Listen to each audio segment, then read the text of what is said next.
Bonjour à tous, j'espère que vos vacances se passent bien. Personnellement, je me suis pris quelques semaines de repos bien nécessaires et me revoilà en forme. Mais assez parlé de ma vie et commençons notre affaire. Je vous emmène aujourd'hui dans les quartiers chics de New York pour une affaire qui présente pas mal de zones d'ombre et dont les principaux suspects sont liés à l'une des familles les plus puissantes des États-Unis. Le 16 août 1960, à San Francisco, la famille Moxley est comblée par la naissance de Martha Elizabeth. Ses parents, Dorothy, femme au foyer, et John David, expert comptable dans une grosse société, sont heureux d'accueillir une fille après avoir eu un garçon, John. La petite fille mignonne devient une très jolie adolescente aux longs cheveux blonds. Bonne élève, elle est décrite par tous comme une ado solaire. En 1974, la famille quitte Piedmont en Californie pour emménager dans le quartier très huppé de Belle Haven à Greenwich dans le Connecticut. Le genre d'endroit où il n'y a que de magnifiques maisons entourées de jardins luxuriants et où les habitants se retrouvent au country club ou au yacht club. John David et Dorothy tiennent à offrir le meilleur à leurs enfants en vivant dans cette belle maison dans un quartier sûr où le taux de criminalité avoisine zéro et habité par des gens de haut standing. Un quartier calme et paisible où Martha se fait rapidement des amis. Elle est tellement bien vue dans sa nouvelle école qu'elle est nommée la fille la plus populaire du collège à peine 9 mois après son arrivée. Elle excelle en art et en sport, le genre de fille qui réussit tout ce qu'elle fait. Comme tout le monde, elle a ses petits défauts. Elle rentre parfois plus tard que le couvre-feu instauré par ses parents, fume une cigarette pour faire comme les autres et boit parfois une bière, rien de bien méchant. Tout près de la maison des Moxley vit la famille Skackels.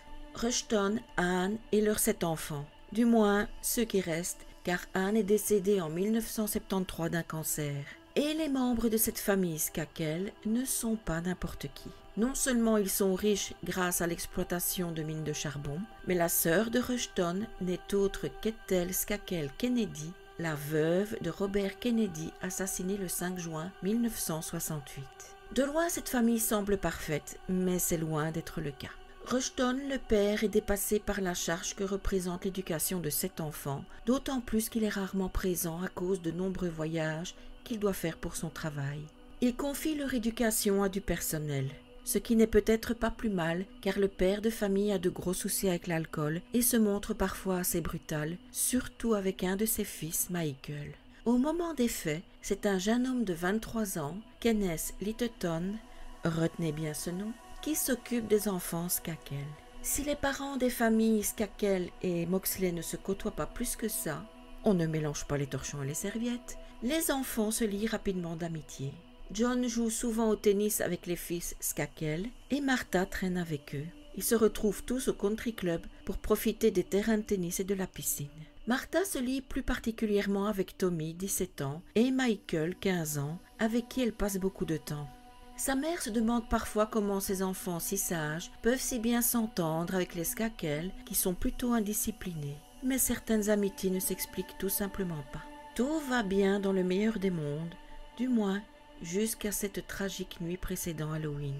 Normalement, Martha est interdite de sortie car le week-end précédent elle n'a pas respecté son couvre-feu. Ses parents lèvent la sanction pour la soirée avant Halloween. Le 30 octobre 1975, comme la plupart des enfants et ados, Martha, son frère John et leurs amis se préparent à faire le tour du quartier pour la Mischief Night. Soirée où tout le monde fait des blagues du genre balancer du papier toilette dans les arbres et mettre de la mousse à raser dans les boîtes aux lettres. À 21h ce soir-là, Martha et 2 de ses amis rejoignent Michael et Tommy chez eux. Leur père, Rushton, est parti à la chasse et ils montent dans la voiture des Skakel pour écouter de la musique avec l'autoradio. Martha reste à l'avant entre Michael et Tommy. Vers 21h15, 2 des grands frères Skakel les font sortir car ils ont besoin de la voiture pour ramener un de leurs cousins, Jimmy Terrion, chez lui pour regarder la première américaine de Monty Python's Flying Circus. Michael décide de les accompagner et Martha reste avec ses 2 amis et Tommy. Un drôle de petit jeu commence entre Martha et Tommy. Ils se draguent ouvertement au point que les 2 autres amis se sentent mal à l'aise et s'en vont pour les laisser tout seuls tous les 2. Le problème, c'est que Martha ne rentre pas à l'heure pour son couvre-feu. Au début, ses parents pensent qu'elle s'amuse et n'a pas vu le temps passer, mais elle ne rentre pas de la nuit. À 1 heure du matin, Dorothy téléphone aux amis de Martha pour la retrouver. Personne ne sait où elle se trouve. Elle appelle donc la police. Plus tard dans la matinée, elle se rend chez les Skakel pour avoir des réponses. C'est Michael qui lui ouvre, l'air hagard, et il lui confirme que Martha n'est pas chez eux. Dorothy demande à voir la caravane qui est dans l'allée, mais aucune trace de la jeune fille. Le même matin, Sheila McGuire, une camarade de classe et voisine de Martha qui participe aux recherches, découvre son corps inanimé sous un pin à l'arrière de la maison des Moxley. Elle est tellement remplie de sang que ses beaux cheveux blonds sont complètement rouges. Son pantalon et sa culotte sont baissés jusqu'à ses chevilles. Son manteau qu'elle ne porte plus présente des taches de sang, prouvant qu'elle a été déshabillée après le début de l'attaque. Des traces dans l'herbe montrent que son corps a été traîné jusqu'à cet endroit, comme si le tueur avait voulu la cacher sous l'arbre. En suivant les traces de sang comme des petits poussets, les policiers trouvent le lieu probable du meurtre. Juste à côté de l'allée de la maison se trouve une flaque de sang. On l'a tuée à peine quelques mètres de chez elle. Proche de cette flaque se trouve ce qui est probablement l'arme du crime, un club de golf Tony Pena numéro 6 brisé en plusieurs morceaux dont il manque celui avec la poignée. Et en interrogeant le voisinage et en fouillant un peu, ils se rendent compte que ce club de golf provient de chez les Skakel. Il faisait partie des clubs qui appartenaient à Hans Skakel décédé en 1973.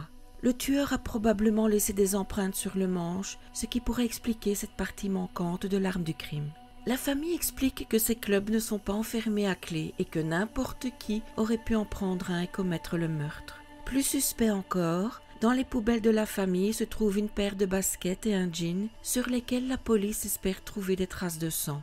Dans la chambre de Martha, des policiers trouvent son journal intime qui se révèle très instructif. Par exemple, le 12 septembre, elle écrit qu'elle est allée chercher une glace avec Michael et Tommy dans la voiture de Tommy. Celui-ci l'a prise sur ses genoux pour qu'elle conduise et il n'arrêtait pas de mettre sa main sur son genou. Le 4 octobre, elle écrit « Je suis allée à une fête. Tom S. était un con au bal qui n'arrêtait pas de mettre ses bras autour de moi et de faire des mouvements. » Le 17 septembre, elle note « Michael était complètement à côté de la plaque. Il disait que je draguais Tom. » Michael saute aux conclusions. Ce qu'elle écrit ensuite fait froid dans le dos lorsqu'on connaît son destin tragique. Je dois vraiment arrêter d'aller là-bas. Les deux frères semblent être en compétition pour obtenir l'affection de leur jeune voisine. Est-ce la cause de son meurtre? L'autopsie révèle que Martha est morte suite à de multiples blessures contondantes, suivies d'un enfoncement d'un morceau du club de golf dans son cou, entraînant une hémorragie. Le club de golf s'est brisé tellement les coups ont été violents. Par contre, il n'y a aucune trace d'agression sexuelle. L'heure du décès se situe entre 21h30 et 22h, ce qui est corroboré par des voisins dont les chiens se sont mis à aboyer dans ce créneau horaire. Voisins qui ont d'ailleurs vu un drôle de type rôder dans le quartier au moment des faits et un portrait robot est établi. Le 4 novembre ont lieu les funérailles de la jeune fille. Il y a plus de 500 personnes pour lui dire au revoir. Le coupable semble tout désigné. Tommy Skakel est le dernier à avoir été vu avec Martha et l'arme du crime provient de chez lui. Bien entendu, toute la famille nie que qui que ce soit de chez eux ait pu commettre une telle atrocité. Et comme il s'agit d'une famille influente, la police a intérêt à trouver des preuves en béton pour inculper Tommy. Celui-ci déclare dans son témoignage avoir vu Martha pour la dernière fois vers 21h30, moment où elle rentrait chez elle. Ensuite, il est allé voir un film avec Kenneth Littleton, le fameux tuteur. Après le film, il s'est rendu dans sa chambre afin de terminer son devoir sur Abraham Lincoln. Mais il semblerait que Tommy mente sur certains points. Kenneth Littleton dit à la police qu'il était 22h30 et non 21h30 quand Tommy est rentré ce fameux soir. Et aucun de ses professeurs ne lui avait donné de devoir sur Abraham Lincoln. Tiens, voilà qui est intéressant. Tommy crie son innocence et passe un test polygraphique qu'il réussit haut la main. À cette époque, on pense encore que ce procédé est fiable. Un détail concret semble innocenter Tommy. Quand il est rentré, il n'avait aucune trace de sang sur lui. Pas une goutte. Ça semble impossible vu la méthode brutale pour tuer Martha. Ce qui nous ramène aux chaussures et jeans trouvés dans la poubelle sur lesquels la police espérait trouver du sang. Seulement, il n'y a rien du tout sur ces éléments. Une autre question se pose rapidement aux enquêteurs. Est-ce que le fameux Littleton est quelqu'un de fiable? On dirait que notre homme pourrait également faire un excellent suspect. Il emménage chez les Skakel le jour du meurtre et est rapidement renvoyé après, car les résultats scolaires des enfants sont mauvais, malgré les cours qu'il leur donne. Il sombre dans l'alcool et la drogue et commet des cambriolages et actes de vandalisme. Ce comportement attire l'attention des enquêteurs. Pourquoi un jeune homme studieux et doué part en cacahuète tout d'un coup après le meurtre d'une jeune femme qu'il ne connaissait même pas? D'après lui, il a commencé à déraper à cause de son renvoi et non à cause du meurtre. C'est très possible. Le problème, c'est que la femme de chambre des Skakel qui était présente le soir des faits signale que Kenneth a quitté la maison dans la soirée. Ajoutons à ça le fameux portrait robot établi par les voisins, et franchement, il faut reconnaître qu'il y a une sacrée ressemblance entre Kenneth et le dessin. Il n'a jamais été accusé de quoi que ce soit, mais le soupçon qui pèse sur lui gâche la vie et lui fait perdre son nouvel emploi. Il en arrive à tenter de mettre fin à ses jours et se retrouve en hôpital psychiatrique. En sortant, il part vivre en Nouvelle-Angleterre et refait sa vie. Avant de partir, il parle aux enquêteurs du caractère perturbé de Michael Skakel, qui a pour habitude de tuer des animaux avec des clubs de golf. Vérité ou tentative d'éloigner les soupçons de sa personne? Il continue encore aujourd'hui à clamer son innocence. En 1991, un autre membre de la famille Kennedy éveille les soupçons, William Kennedy Smith. D'après la rumeur, il se trouvait chez les Skakel le soir du meurtre. Et le bonhomme est loin d'être un ange. Il est accusé de viol et comme le meurtre de Martha ressemble à une tentative d'agression sexuelle qui a mal tourné, le voilà pointé du doigt. Sauf qu'en réalité, il n'était pas du tout dans les parages quand Martha a été tuée. Il ne peut pas avoir commis le crime. Pour les accusations de viol à son encontre, il est acquitté. Rushton Skakel en a assez des soupçons qui pèsent non seulement sur ses enfants que tout le monde regarde de travers, mais aussi sur la famille Kennedy. Ni une ni deux, il prend les choses en main et engage un détective afin de blanchir sa famille une fois pour toutes. Bonne idée, sauf que ça va partir en cacahuète. Le cabinet Sutton Associates reprend donc l'enquête depuis le début et découvre que Michael et Tommy ont menti sur leurs alibis. Bon, pour Tommy ce n'est pas une surprise, on le savait déjà. La conclusion des enquêteurs est que Tommy pourrait être innocent, mais Michael par contre devient un bon suspect. Il avait prétendu à l'époque être parti à 21h15 avec ses deux frères chez leur cousin où ils auraient regardé un film, laissant ainsi Martha avec Tommy. Et il ne serait revenu qu'à 23h. Le problème, c'est que le cousin dit ne pas s'en souvenir. Du coup, changement de version. À l'heure du meurtre, selon Michael, il était dans un arbre devant la fenêtre de Martha en train de s'astiquer le tromblon quand un bruit lui a fait peur et l'a fait déguerpir. Sauf que l'arbre qu'il a décrit ne se trouve pas devant la fenêtre de Martha, mais c'est l'arbre sous lequel on a retrouvé son corps. Et ce n'est pas la seule chose qui le désigne comme suspect. Les détectives ont bien fait leur travail, vous allez voir. Après le meurtre, la consommation d'alcool de Michael devient encore plus problématique, à tel point qu'il se fait prendre au volant complètement pompette en 1978. Comme on ne met pas un membre d'une famille influente en prison pour si peu, surtout quand Papounet lâche quelques billets pour qu'on laisse son rejeton tranquille, décision est prise de l'envoyer au camp Élan, une espèce d'école dans les bois pour jeunes en difficulté, plus confortable que la prison.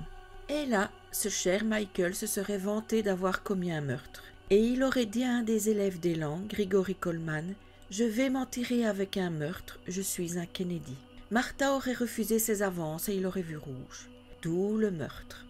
Inutile de vous dire que Rushton tente de cacher le rapport de ses détectives sans succès, car il finit par fuiter dans la presse. Un homme, Dominic Dunn, dont le visage doit vous dire quelque chose si vous regardez les affaires de crime en haute société, s'intéresse à cette affaire alors qu'elle est officiellement classée par la police. Il en sort un livre intitulé « Une saison au purgatoire » et il contacte un ancien policier que vous avez déjà vu également. Je parle de Mark Fuhrman, le policier qui a fait basculer le procès d'O.J. Simpson suite à ses propos racistes. Dominique, qui pense qu'il est malgré tout un excellent enquêteur, lui demande de reprendre l'enquête, même s'il a été remercié de la police après le scandale du procès Simpson. Il sort également un livre, Meurtre à Greenwich, résultat de son enquête, dans lequel il accuse ouvertement Michael d'être le tueur. Un autre auteur, Timothy Dumas, sort le livre Greentown, où il déclare que c'est un des frères Skakel qui est l'assassin. Tout ce remue-ménage oblige la justice à se bouger et le 19 janvier 2000, Michael Skakel, qui entre-temps a écrit un script pour publier un livre autobiographique où il parle principalement de l'affaire, est inculpé pour le meurtre de Martha. Vous vous dites « Ah ben, ça va, tout finit bien et le méchant est en prison ». Eh bien, c'est loin d'être terminé en réalité. Avant le procès, les témoins défilent devant le grand jury, dont celui à qui Michael aurait dit pouvoir s'enterrer avec un meurtre, car il est un Kennedy.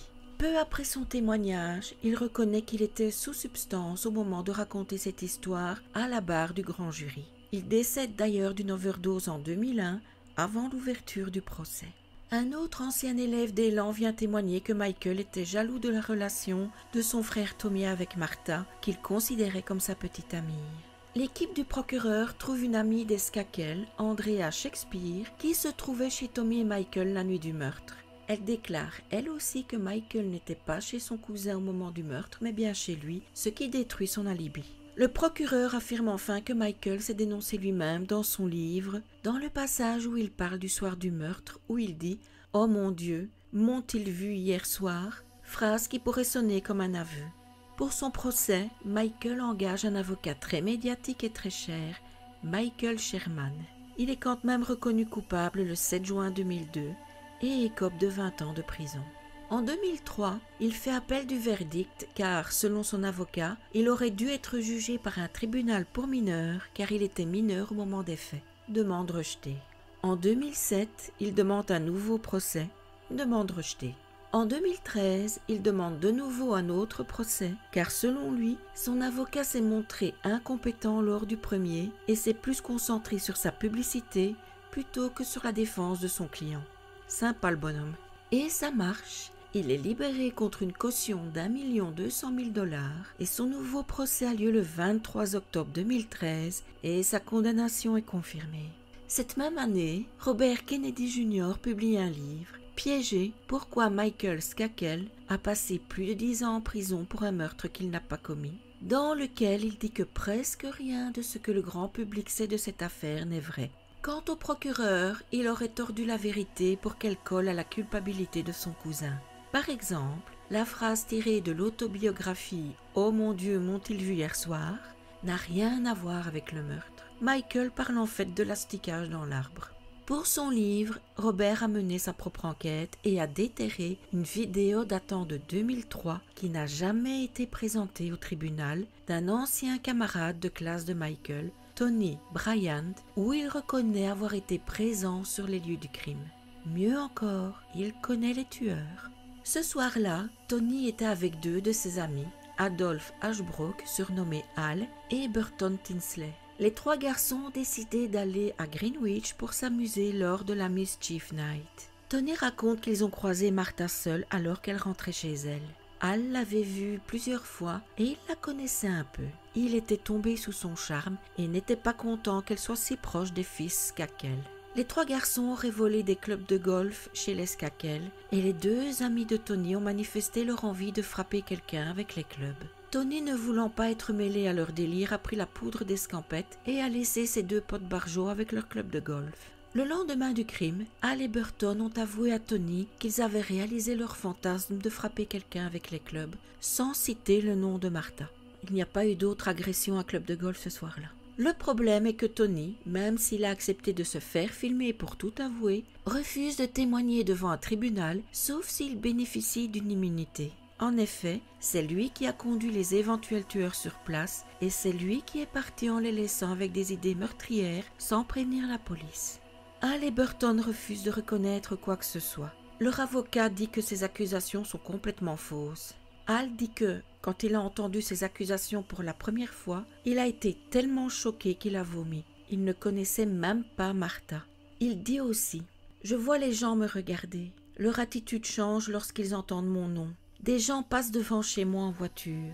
Ils se garent dans mon allée, ils frappent à ma porte, ils campent dehors pendant des heures. Avant de rentrer chez moi, je regarde si quelqu'un rôde. Je garde mes rideaux tirés pour que personne ne puisse regarder à l'intérieur. Je ne peux pas m'asseoir dans mon jardin. Ma femme tombe malade dès que cela est évoqué. Il n'y a rien de plus dévastateur que d'être traité de meurtrier. On peut quand même se demander pourquoi Tony prend le risque de se faire lui-même inculper pour raconter une histoire complètement fausse. Peut-être qu'il était à la recherche de son heure de gloire qui a entraîné 2 innocents en prison. Bref, ce témoignage ne change rien pour la condamnation de Michael. Il n'abandonne pas et finit par obtenir gain de cause. La raison ? Un témoin qui, depuis le début de l'affaire, affirme que Michael a un alibi pour la nuit des faits et il n'a jamais été présenté au tribunal. Denis Sorio affirme que Michael était bien chez le fameux cousin pour regarder le film des Monty Python et il n'a aucune raison de mentir. Il ne connaissait même pas Michael avant ce soir-là. Ajoutons à ça le fait que le portrait robot de l'homme vu rôdant le soir du 30 octobre n'a pas été présenté au jury. La Cour suprême du Connecticut annule la condamnation de Michael et reprogramme un nouveau procès. Le 30 octobre 2020, coup de massue pour la famille de Martha. Le procureur du Connecticut annonce qu'il n'y aura plus de procès. Michael est libre. Vu les preuves et témoignages, l'État ne peut pas prouver sa culpabilité au-delà de tout doute raisonnable. Le problème, c'est que l'enquête n'est pas relancée pour autant. Aucune recherche n'est faite concernant les nouveaux suspects. Le portrait robot n'a jamais été exploité. L'affaire est définitivement fermée. Et à moins d'un énorme rebondissement, Martha n'obtiendra pas justice. Sa maman Dorothy, qui s'est battue toute sa vie pour obtenir justice, s'est éteinte à cause de la grippe à l'âge de 92 ans le 24 décembre 2024. Jusqu'au bout, elle a désigné Michael comme étant le meurtrier de sa fille. Alors selon vous, qui a tué Martha ? Tom ? Michael ? Les deux ensemble, les amis de Tony, Kenneth Littleton ou quelqu'un d'inconnu qui n'a jamais été soupçonné dans cette affaire.